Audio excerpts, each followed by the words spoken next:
The morning sun painted the rolling hills of Washington in golden light, warming the apple orchards and tall evergreens that surrounded the Cedar Ridge vineyard.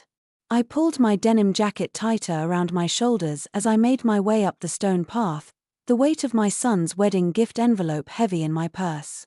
In the crisp spring air, the soft fragrance of blooming wildflowers mingled with distant notes of sweet cider. Clusters of guests, women in pastel shawls, men in navy suits, gathered near the entry arch, chatting as if nothing could touch them. The laughter was bright, almost unreal. My sneakers crunched on the gravel as I approached the check-in table where a young woman, all business in a navy dress and a messy bun, barely looked at me before she grabbed a piece of paper from a small box. "Here you go," she said, sliding it over. I took it, no lanyard, no ribbon, just a slip of paper with 2 black words. Restricted guest. The letters looked stark, almost cruel. My first instinct was to ask what it meant, but the woman had already turned away, her focus on her tablet. Before I could process it, a familiar voice drifted from nearby. "Just a few more hours, Emily," I heard the bride, Brianna, say to her mother, her tone edged with mischief. "Then the honeymoon cash is all ours." My heart tripped, their words curling inside me like a secret I wasn't meant to hear. Emily, ever elegant, just let out a soft, rehearsed laugh, her perfume lingering as she and her daughter disappeared inside the tall double doors. Brianna returned a moment later, radiant in lace, her eyes sliding right past me. Leaning in, she said quietly, "It means you don't get a meal plate, but you'll manage, right?" She didn't wait for an answer, her bouquet strap needed adjusting, her friends were waiting, and soon she'd swept away, her heels clicking like a judge's gavel on the old stone steps. For a moment, I stood there with the badge trembling in my hand, the chill finding its way up my neck. From the reception hall, music began to drift. I thought of the overtime shifts I'd taken to help pay for this day. The deposit I'd covered. The envelope tucked in my purse, a simple offering for the boy I'd raised alone for 32 years. Somewhere along the way, I'd become a stranger in my own son's story. With a deep breath, I pinned the restricted guest badge to my jacket and walked toward the hall. The first small fracture splintered through my heart as I stepped inside and found a quiet corner, hoping to fade into the background. The laughter of others swelled around me, yet all I could hear were echoes of my own memories, tugging me backward. As laughter and the delicate chime of wine glasses floated through the air, I sat quietly in the farthest corner of the hall. The room glowed with strings of Edison bulbs, their warm light glinting off polished barrels lining the walls. But none of that warmth reached me. All I could feel was the chilly outline of the restricted guest badge pressed to my jacket, reminding me of all the little ways I'd been pushed to the edge of Dylan's new world. The memories came soft at first, then sharper. I was 28 when the phone rang that morning. My husband, Mark, had left for the lumberyard early, his travel mug of coffee still steaming on the counter. Our son, Mason, was 7, legs swinging from his seat as he finished his cereal. The voice on the other end, steady, too calm, told me a machine had failed. That Mark was gone. Grief left no time for falling apart. Bills were due. Mason needed dinner, rides to Little League, shoes that fit. I worked nights at the urgent care clinic and weekends with elderly patients across town, my scrubs faded and stitched at the seams. 4 hours of sleep became the new normal. Every choice, every penny, circled around Mason. When his middle school announced a laptop program, I pawned my wedding ring, convincing myself that giving up that gold band didn't mean I was letting go of Mark. A beach trip I'd planned, my first vacation in years, disappeared when the orthodontist called about braces. That night, Mason hugged me, his small arms tight around my neck. "I'll take care of you one day. Mom," he whispered. I believed him, those words powered me through more blurry dawns than I can count. And yet, here I was, holding a badge that quietly announced I wasn't really welcome. I ran my thumb along the envelope in my purse. $7,000 saved from missed holidays, cancelled plans, overtime. Music drifted in from the other room. Every note seemed to underscore the invisible wall between me and the life I had built for Mason. After college, Mason moved to Seattle with Brianna. At first, I told myself it was normal, kids needed to grow, to make space for their own routines. I called every Sunday. At first, he answered, talking about his new job at the tech firm, how tiny their apartment was, the rainy commutes. But weeks passed, and the calls shrank, his answers clipped and distracted. Sometimes I'd get voicemail, sometimes nothing but a single-word reply to my texts, busy, sorry, or, occasionally, love you, Mom. I tried not to let the distance inside me grow. Scrolling through social media, I'd see Mason tagged in rooftop bars with friends, hiking Mount Rainier, brunches by the waterfront, moments I only glimpsed through a glowing screen. Brianna's posts were always filtered in golden light, each caption just out of my reach. I recognized his smile, but the laughter was no longer mine to share. The one time I was invited, just a backyard barbecue in their neighborhood, I brought a casserole, hands sweating around the dish. I hoped I'd feel included, like family. Instead, I heard Brianna introduce me with a practiced smile. "This is Mason's mom. She's a nurse, nothing fancy, just a regular one." Laughter circled the table. I forced a grin, swallowing my pride along with a too-sweet soda. It wasn't just the words, it was the tone, polished and distant, like I was being tolerated, not celebrated. On the drive back, the city lights shimmered in the drizzle. One hand on the wheel, the other on the empty passenger seat where Mason used to sit and talk about science fairs and comic books. Every season, I felt my place growing smaller, as if someone was gently erasing me, line by line. I met Brianna's mother, Emily Callahan, for the first time in a sleek downtown cafe, all marble and crystal and espresso steam. Emily arrived perfectly on time, floating across the room as if she owned the air. Her linen dress and pearl earrings were so subtle, so expensive, they belonged in a magazine. "Linda," she said, her smile a practiced gesture. "It's wonderful to meet you at last." Her handshake was cool, her perfume delicate but sharp. We ordered cappuccinos. She spoke of floral arrangements, of wine pairings, of the venue, her voice filled every pause. When the talk shifted to wedding expenses, her compliment stung. "So generous of you to contribute, especially on a nurse's budget." I smiled tightly, pretending I didn't feel the bite. I offered to pay for some of the flowers and to help with the deposit, telling myself it was my way of building a bridge, of proving I was still important in Mason's life.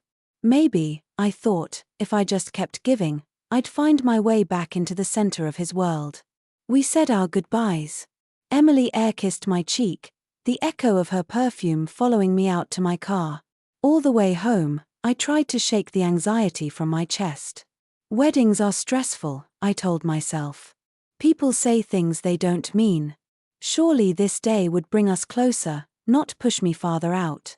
But as I returned home, the receipt for the deposit tucked away in my bag, hope felt thinner than ever, a fragile ribbon, fraying at the edges. The reception hall was almost dreamlike, soft amber light spilling over the white linen tables, string lights reflecting in the tall barrels lining the back wall. Guests floated through the space, laughing and swirling their champagne, plates full of food. For a moment, watching from my shadowed corner, I almost felt invisible. I scanned the room, searching for my name on the seating chart displayed on a tall gold easel. Names danced in swirling calligraphy, head table, family table 1, and then a list of cousins and friends, all seated in perfect rings around the newlyweds. I traced my finger down the list. But Linda Parker, my name, wasn't there. At the bottom, the overflow tables were labeled simply Table 9, Table 10. Still nothing. Heat prickled behind my eyes. A young woman in a green dress wove through the crowd, offering flutes of champagne. She paused by a group of bridesmaids, then breezed right past me. A waiter followed with a tray of tiny crab cakes, pausing for a photo with a distant cousin before moving along. I stayed close to the wall, my restricted guest badge pressed flat to my chest, unseen by everyone except me. Across the hall, I glimpsed Mason, my son, at the head table. He looked so grown, a man in a tailored suit, his hand resting lightly on Brianna's. Camera flashes caught them mid-laugh, surrounded by roses and candlelight. For a second, I was struck by how happy he seemed. And then a wave of sadness swept over me. He looked whole in a room where I was only a shadow. At the far end, there was a table stacked high with gifts. Boxes wrapped in pale blue, silver boughs, thick envelopes marked with looping script. Among the presents, I saw the envelope I'd written, plain, unadorned, my handwriting small and steady. Nobody had touched it. I slipped through the clusters of strangers, heels tapping the floor, and picked it up. Inside, the $7,000 I'd saved, bill by bill, overtime hour by overtime hour, lay waiting for a future I'd imagined for Mason, a future where my love would be recognized, not just spent. Music began, an upbeat pop song, guests crowding the dance floor. People who'd barely known Mason as a child took selfies with him, clinking glasses, shouting toasts. I watched it all, pressing the envelope to my chest, feeling more outside than ever. I was already halfway out the door, I realized. My phone buzzed in my pocket, voicemail from my neighbor in Tacoma, wondering if I'd made it to the wedding, if I was having fun. I hesitated. Was I? I thought of all the years I'd spent making sure Mason never felt like he had less, never went without. Every small sacrifice, selling my engagement ring, skipping doctor's appointments, buying off-brand groceries, had built this moment. Yet here I was, a silent observer, as if my role in his story was finished. Before I could talk myself out of it, I slipped through the hall's side door, cool night air rushing over me. The parking lot was almost empty, lit by just a few dim bulbs strung from the apple trees. My footsteps echoed sharp and final. The envelope, clutched tight in my hand, suddenly felt heavier. Then, "Mom, wait." I froze, my heart in my throat. Mason's voice sounded different now, uncertain, strained. I turned just enough to see his silhouette at the door, light streaming behind him. For a moment, neither of us moved. I could have stopped, could have given him everything he wanted, every explanation he needed. Instead, I kept walking, the gravel shifting under my feet, each step away from the celebration and from the life I'd once imagined for the two of us. At my car, my hands shook so badly I dropped the keys twice. I sat for a while behind the wheel, staring through the windshield at the flickering lights of the reception hall. For 33 years, I'd lived for Mason through double shifts, missed birthdays, the ache of lonely holidays. I'd shaped my life around his dreams, letting my own quietly fade. Tonight, for the first time, I left his life behind. The engine turned over, headlights sweeping across the orchard as I backed out. As I reached the main road, the hall faded behind me, a faint glow in the distance. My chest ached, but my breathing slowed, steady, as if the farther I drove, the lighter I became. I reached my house just after midnight. The steady sound of the creek behind my home was a gentle comfort, a reminder that some things, like water moving over stones, seasons changing, endure no matter what. I sat in the driveway, hands still on the steering wheel, waiting for the sadness to settle. That night, my phone vibrated with calls and messages, some from Mason, some from Brianna, a few from numbers I didn't recognize. Not one said what I needed to hear. Not "I'm sorry." Just confusion, concern, and a hint of panic. But not apology. For 3 days, I let the calls go unanswered, the texts unread. I moved quietly through my small routines, watering my garden, walking to the corner store, making coffee as rain drummed on the windows. It was only on the third night, as I sat with a cup of tea and the envelope on my kitchen table, that my phone rang again. This time, I answered. The phone screen glowed in the dusk, Mason's name flashing across the display. For a moment, my thumb hovered over the green button. Part of me wanted to stay silent, to avoid the conversation I knew would hurt. But the other part, the mother who had always answered, always showed up, finally gave in. I answered. There was a pause, just the faint hum of the line. "Mom." Mason's voice was hesitant, softer than I remembered. We can't book the honeymoon until you give Brianna the check." It took me a second to understand. My fingers tightened around the edge of the table. That was it. "No, are you okay?" "No, why did you leave?" Just the price tag of my presence, spoken aloud for the first time. I didn't speak at first. The silence stretched, cold and clear, until it felt like its own language.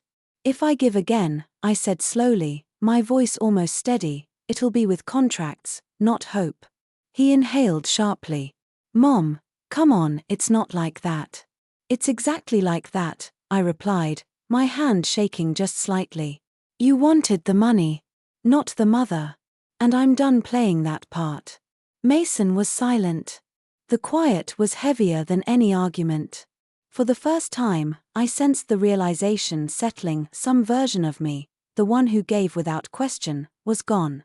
I don't know what to say," he stammered finally. "There's nothing to say," I replied, and hung up before my voice could crack. I set the phone down, staring at the blank ceiling as the creak murmured outside. The white envelope sat in front of me, its weight a reminder that sometimes the hardest thing in the world is to keep what you've earned for yourself. For the first time in decades, I felt the sharp edge of freedom. Lonely, yes. But also mine. The next morning, I woke early, before the sun climbed over the evergreens. I drove to the small nursery on the edge of town, the one with hand-painted signs and rows of wooden benches stacked with flowers. The smell of damp earth and fertilizer clung to the air, grounding me in a way nothing else could. I wandered through the aisles until my fingers landed on a cluster of purple tulips, their petals deep and glossy. Next to them, pots of lavender whispered calm with every brush. I loaded up my cart, tulips, lavender, a fresh bag of soil, a small trowel, and checked out without hesitation. It felt good, for once, to spend money on something that would bloom for me. At home, I carried the plants to the thin patch of earth along the creek. The soil was cool and forgiving, yielding easily to my hands as I dug small beds. Each scoop of dirt felt like a quiet promise, "You get to choose, now." As I worked, a memory slipped through. Mason at 6, running up the hill behind our first apartment, his hands full of wildflowers. "For you, Mom," he'd called. I'd put the ragged bouquet in a chipped mug by the kitchen sink, proud in a way I hadn't felt in years. Now, as I pressed the last tulip bulb into the ground, I brushed the soil from my palms and stood. The creek rushed past, steady and unstoppable, just like the years. Inside, I found the white envelope on the table. I uncapped a pen, paused for a heartbeat, then wrote across the front in big, looping letters. "For me. Not for them."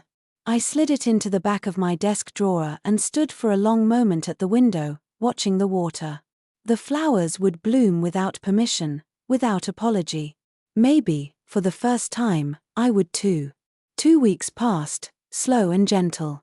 My phone filled with messages, long emails from Mason, full of careful reasoning and soft excuses, short, clipped texts from Brianna, "We can work this out." I didn't answer. I left the family group chat quietly, a single grey notification announcing Linda has left the conversation. The quiet that followed wasn't emptiness anymore. It was space. The tulips began to break through the soil, green tips reaching for the sun, lavender nodding in the riverside breeze. I realized, one cool morning, that I hadn't cried in days. Silence, once a punishment, began to feel like possibility. One afternoon, I opened my laptop and booked a flight to Oregon. It was a promise I'd made to myself 20 years ago, always postponed for someone else's needs, college fees, car repairs, new glasses, last-minute emergencies. This time, I didn't hesitate. The first evening in Portland, I walked along a windswept coastal path, the Pacific roaring below, the sky streaked with orange and violet. I kept my phone on airplane mode, deep in my jacket pocket, as silent as the family I'd finally let go. At a lookout, I stopped, breathless, staring at the ocean opening wide and endless before me. For the first time, I felt my chest fill with something lighter than sorrow, something that might have been hope. I closed my eyes, letting the wind carry away all the words that were never said, all the goodbyes I'd been too tired to speak. They wanted the gift, not the mother. I'd given the gift to myself instead. When I opened my eyes again, the horizon burned gold and crimson, and I walked forward into the wind, lighter than I'd felt in years. The weeks that followed moved quietly, but my world was shifting in small, steady ways. The mornings were cool, the river behind my house whispering against its banks as if reminding me that life goes on, with or without grand gestures or perfect families. I set about building new routines, simple things that made my world feel brighter. I started volunteering 2 afternoons a week at the community library, shelving returned books and helping children choose their next stories. There was comfort in the order of it, in seeing little lives light up at the sight of new adventures. I planted the rest of my garden with wildflowers and sunflowers, their yellow heads soon rising like tiny suns along the fence. Meanwhile, my phone sat silent on the kitchen counter. I rarely checked it, letting the unanswered messages pile up like autumn leaves. Every once in a while, I'd scroll through the notifications, Mason's emails growing longer, sometimes apologetic, sometimes defensive. Brianna's short, sharp texts, "This is all a misunderstanding, let's be adults," and finally, "Just talk to Mason, please." But I didn't reply. Not yet. I was learning the difference between being alone and being lonely. Sometimes, the ache would return, a memory catching me off guard, like finding one of Mason's old trophies while cleaning out a closet, or seeing a mother and son laughing together at the grocery store. But the pain faded faster now, replaced by a strange new feeling, peace. One Sunday, as I sat in my small kitchen with the window open to the breeze, I caught the scent of blooming lavender. I watched a hummingbird hover by the feeder I'd hung under the eaves, its wings blurring with energy and purpose. It was such a small thing, but it made me smile. I wrote in my journal, something I hadn't done in years. You are allowed to grow, too. The world outside kept moving. The wedding photos appeared on social media, 100 perfect moments, all filtered and curated. Mason and Brianna danced under string lights, their faces flushed with happiness, glasses raised in endless toasts. In the background, I saw myself in just one shot, half hidden behind a group of distant relatives, the restricted guest badge still visible on my jacket. I looked so small, so far away. But for once, the sight didn't sting.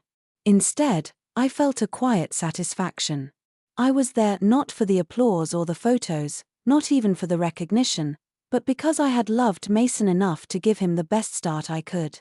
The rest was up to him.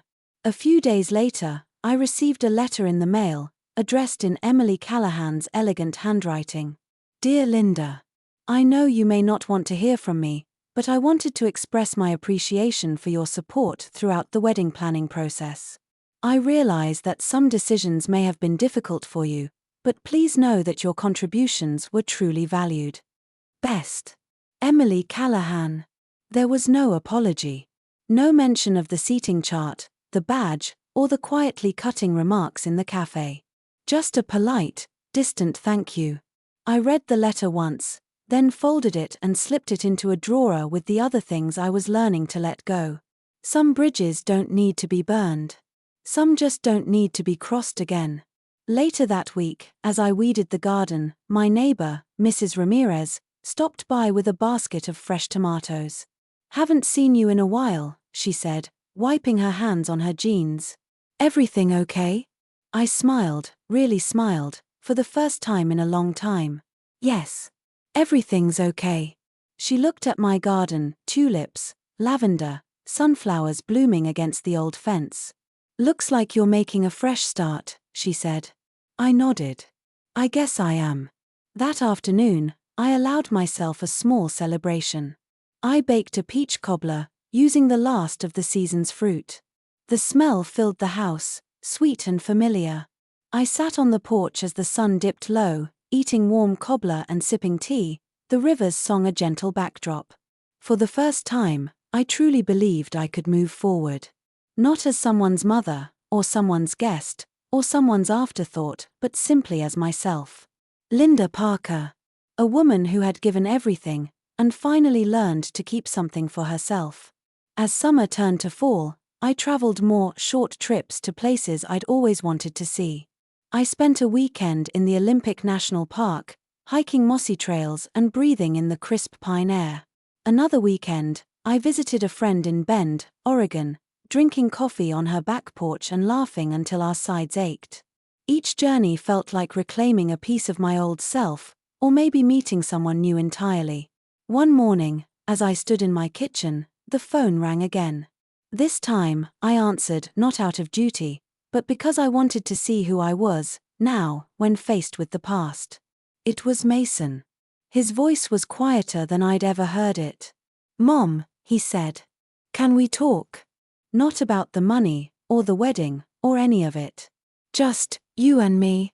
I looked out the window at my blooming garden, the sunlight falling through the leaves. "Of course, Mason," I replied, my voice steady and calm. "Let's talk." And for the first time in a long time, I felt ready to listen. When Mason called, I half expected another awkward pause, a strained request for money, or maybe just a brittle attempt at small talk. Instead, I heard something different, an unfamiliar vulnerability in his voice. "Mom, can I come over?" he asked. "I want to see you. Just talk. Please." There was a time I would have rushed to say yes, clearing my schedule, baking his favorite banana bread, making everything perfect. But now, standing barefoot in my kitchen, I realized I didn't need to perform. "Of course," I answered. "Just you, Mason." That afternoon, he pulled up in his old sedan, the same car we'd bought together after his college graduation. I watched from the porch as he hesitated, keys jingling in his hand. He looked older than I remembered, tired, a little uncertain, his suit jacket traded for a simple flannel and jeans. When he finally stepped inside, the silence hung heavy for a moment. He glanced at my garden through the window. "The flowers look nice," he said quietly. "Thank you," I replied, pouring tea for us both. "They've been good company."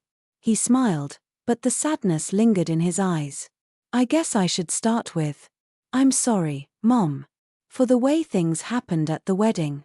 For letting Brianna and her mom take over. For not standing up for you. I thought." He stopped, staring at his hands. "I thought if I just went along, everyone would be happy. I never realized it would hurt you this much." I waited. I'd rehearsed this moment so many times in my mind, what I would say if he finally asked, how I'd explain all the tiny wounds and disappointments that had piled up over the years.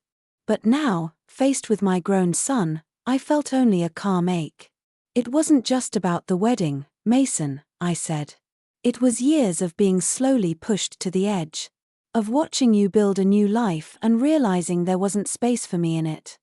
I wanted to believe it was just distance or time, but it was more than that." He nodded, tears threatening. "I know. I got swept up in Brianna's world, her family's way of doing things. I didn't want to rock the boat. I thought I could keep everyone happy if I just stayed quiet. But I lost you in the process. I'm sorry, Mom. I really am." We sat in the silence that followed. The tea grew cold in our cups. Outside, a breeze shook the chimes on the porch. After a while, Mason cleared his throat. "Brianna's upset. She thinks I made a mistake. But I realized I can't keep choosing comfort over the people who matter. I should have spoken up. I should have made sure you felt welcome. I see that now. It's not about a perfect family," I said gently. "It's about respect. About making room for each other, even when it's not easy." He reached across the table, taking my hand. "Will you forgive me?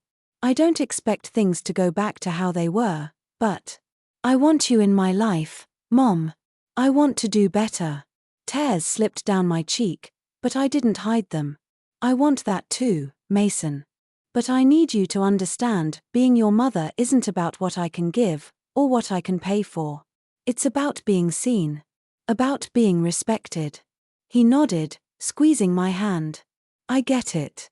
And I want you to know I told Brianna I'm setting boundaries now. That if she can't accept my family, then she's not really seeing all of me either. It was the first time I'd heard him sound so sure of himself. For a long time, Mason had floated, letting others shape his life.